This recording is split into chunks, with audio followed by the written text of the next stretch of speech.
बिस्मिल्लाहिर्रहमानिर्रहीम। अस्सलामुअलैकुम। कैसे हैं आप सब? उम्मीद है कि आप सब खैरियत से होंगे। तो जी जनाब, आज मैं आपके लिए बहुत ही सिंपल सा ट्राउज़र का डिज़ाइन लेकर आई हूँ। इसको आप शलवार पर भी बना सकते हैं, ट्राउज़र पर भी बना सकते हैं। अगर आप चाहें तो इसी डिज़ाइन को आप स्लीव पर भी बना सकते हैं। तो मैं इस डिज़ाइन को बना रही हूँ शलवार पर। तो यहाँ पे ये देखें, आपने शलवार या ट्राउज़र के फैब्रिक को इस तरह से फ़ोल्ड करके रख लेना है। जब आपने शलवार या ट्राउज़र की कटिंग करनी है ना, तो यहाँ पे आपने एक्स्ट्रा फैब्रिक जो फोल्डिंग का होता है वो आपने अलग से रख लेना है। और इसमें प्लेट्स आएंगी तो उसके लिए आपने 1.5 इंच फैब्रिक भी एक्स्ट्रा रख लेना है। फोल्डिंग का जितना भी आपने फैब्रिक रखना है 2 इंच या 1.5 इंच, उसके अलावा भी आपने 1.5 इंच एक्स्ट्रा फैब्रिक रख लेना है। ठीक है। अब यहाँ से ये जो फोल्डिंग वाला फैब्रिक है ना, इसको आपने इस तरह से फोल्ड करके क्रीज बना लेनी है। अगर आप चाहें तो आप आयरन के साथ भी इसकी क्रीज बना सकते हैं। तो ये लॉन का फैब्रिक है, इसको मैं इसी तरह से फोल्ड करूँगी तो यहाँ पे इसमें क्रीज बन जाएगी। ठीक है। तो यहाँ से ये देखिए मैंने क्रीज बना ली है। अब इसके बाद ना आपने लेस ले लेनी है। तो यहाँ पे ये देखें, लेस की सीधी साइड आपने नीचे को रखनी है और उल्टी साइड आपने ऊपर को रखनी है। ये देखें, यहाँ पे आपने इस तरह से लेस को रखना है। और ये जो फैब्रिक हमने क्रीज बनाई है ना, इसको ऐसे ऊपर की साइड पे लेस के ऊपर आपने ऐसे सेट करना है और बिल्कुल किनारे किनारे पर आपने इसको सिलाई कर लेना है। ये देखिए, यहाँ से फैब्रिक को इस तरह से लेस के ऊपर फोल्ड करते जाएंगे और इसको इस तरह से सेट करके सिलाई करते जाएंगे। ये देखें, बिल्कुल किनारे किनारे से आपने इसको सिलाई कर लेना है। ये देखें, ऐसे आपने यहाँ पे क्रीज बनाई हुई है, बस आपने लेस को इसके अंदर सेट करके इस तरह से सिलाई कर लेना है। तो ये देखें, यहाँ तक ये लेस हमारी स्टिच हो गई है। अब इसके बाद हमने क्या करना है, यहाँ से ये जो एक्स्ट्रा लेस होगी इसको आपने कट कर लेना है। अब इसके बाद मैं इसको इसी तरह हाथ से ही प्रेस करके सिलाई लगा लूँगी। अगर आप चाहें तो यहाँ पर आयरन के साथ आप इसको प्रेस कर सकते हैं।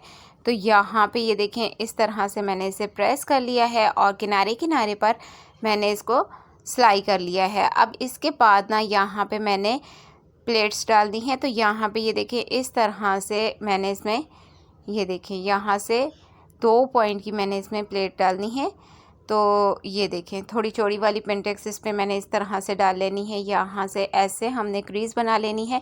अगर आप चाहें तो आयरन के साथ आप यहाँ पे भी क्रीज़ बना लें, जिस तरह से भी आपको इजी लगे आप कर सकते हैं। तो यहाँ पे ये देखें, हाथ से ही मैंने इसको इस तरह से प्रेस किया है। तो ये देखें, बीच में ना क्रीज़ बन गई है। अब यहाँ पे हमने ना 2 पॉइंट के गैप पर सिलाई लगा लेनी है। तो यहाँ पे ये देखें, बिल्कुल सीधी सीधी आपने इस तरह से सिलाई लगा लेनी है। अगर अभी तक आपने वीडियो को लाइक नहीं किया तो जल्दी से वीडियो को लाइक कर दीजिए। वीडियो को अपनी फैमिली और फ्रेंड्स के साथ शेयर ज़रूर कीजिएगा।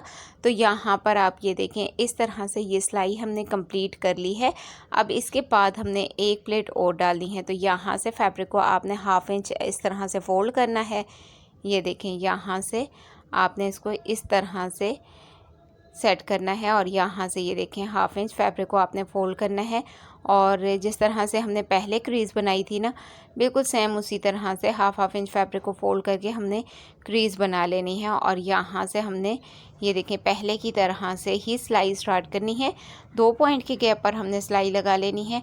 अगर आप सीधी सिलाई नहीं लगा सकते, बिगनर्स हैं, तो फिर आपने क्या करना है, एक सिलाई लगाने के बाद आपने यहाँ पे आयरन के साथ क्रीज़ बना लेनी है। क्रीज़ बनाने के बाद आपने चौक के साथ निशान लगा लेना है, जितनी आपने पिन-टक की सिलाई लगा लेनी है। अब इसके बाद सेम इसी तरह से तीसरी पिन-टक भी हमने स्टिच कर लेनी है। तो यहाँ पे ये देखें, ऐसे हमने क्रीज़ बना लेनी है। क्रीज़ आप चाहें हाथ से बनाएंगे या फिर इस तरीके से, जिस तरह से भी आपको ईजी लगे आप बना सकते हैं। लॉन के और कॉटन के फैब्रिक पर तो इस तरह हाथ से भी क्रीज़ आसानी से बन जाती है। तो यहाँ पे ये देखें, अगर आप बिगनर्स हैं तो सीधी सिलाई नहीं लगा सकते, तो स्केल के साथ भी आप सीधी लाइन ड्रॉ कर लें और उसके ऊपर आप सिलाई लगाएं तो बहुत आसानी से आपने सिलाई लगा लेनी है। तो यहाँ पे अब आपने इसको आयरन कर लेना है। आयरन के साथ आपने इन पिन-टक्स को सेट कर लेना है। तो यहाँ पे ये देखें, मैंने इसको सेट कर लिया है। अब इसके बाद यहाँ पे ये जो सेंटर है ना, यहाँ से आपने इन प्लेट्स को इस तरह से ऊपर की साइड पे फोल्ड करना है और यहाँ पे आपने इसे डबल स्टिच कर लेनी है।